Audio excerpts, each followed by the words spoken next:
Hi hello friends, welcome to my YouTube channel Dhanyashree world. ಸಿಂಪಲ್ಲಾಗಿ ನಾವು ಮಸಾಲ ರೈಸ್ನ ಹೇಗೆ ಮಾಡೋದು ಅಂತ ನೋಡ್ಕೊಂಬರೋಣ ಬನ್ನಿ. ಇಲ್ಲಿ ನಾನು 1.5 ಕಪ್ ಆಗೋಷ್ಟು ಅಕ್ಕಿನ ತೊಗೊಂಡಿದ್ದೀನಿ.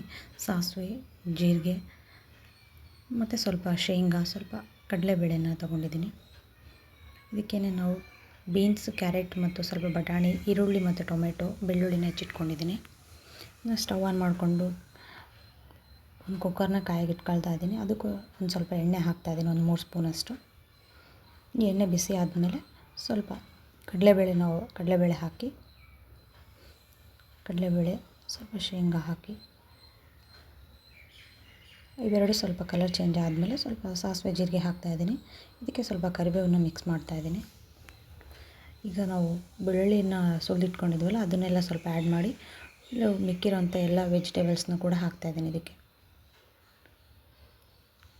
ಚೆನ್ನಾಗಿ ಮಿಕ್ಸ್ ಮಾಡಿಕೊಂಡು ಸ್ವಲ್ಪ ಫ್ರೈ ಆಗೋವರೆಗೂ ಬಿಟ್ಟು,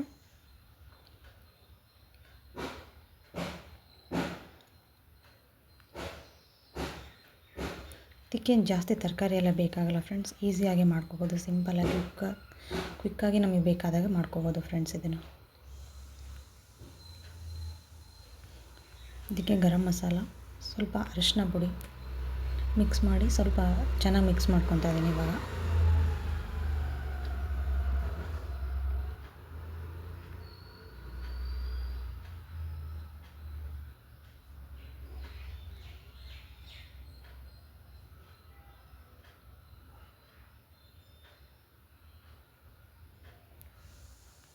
ಇದಕ್ಕೇನು 3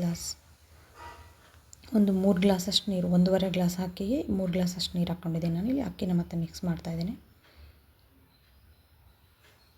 ಅಕ್ಕಿ ಎಲ್ಲ ಹಾಕಿ ಸ್ವಲ್ಪ ಚೆನ್ನಾಗಿ ತಿರುಗಿಸಿ, ಇದಕ್ಕೆ ಸ್ವಲ್ಪ ನಾನು 1 ಸ್ಪೂನಷ್ಟು ಖಾರ ಪುಡಿ ಹಾಕ್ಕೊತಾ ಇದ್ದೀನಿ. ಮತ್ತು ರುಚಿಗೆ ತಕ್ಕಷ್ಟು ಸ್ವಲ್ಪ ಉಪ್ಪನ್ನು ಕೂಡ ಆ್ಯಡ್ ಮಾಡಿಕೊಂಡು ಚೆನ್ನಾಗಿ ಮಿಕ್ಸ್ ಮಾಡಿ, ಇದನ್ನೀಗ 1-2 ವಿಸಲ್ ಅಷ್ಟು ಹಾಕ್ಸ್ಕೊತಾ ಇದ್ದೀನಿ ನಾನು.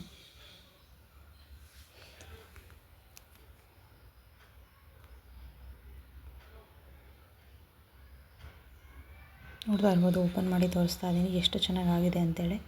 ಸಿಂಪಲ್ಲಾಗಿ ಅಷ್ಟೊಂದು ತರಕಾರಿ ಕೂಡ ಬೇಡ ಫ್ರೆಂಡ್ಸ್. ಇದಕ್ಕೆಲ್ಲ ತುಂಬ ಅಂದರೆ ತುಂಬ ಚೆನ್ನಾಗಿರುತ್ತೆ. ಸಿಂಪಲ್ಲಾಗಿ ನೀವು ಮನೇಲಿ ಮಾಡ್ಕೋಬೋದು.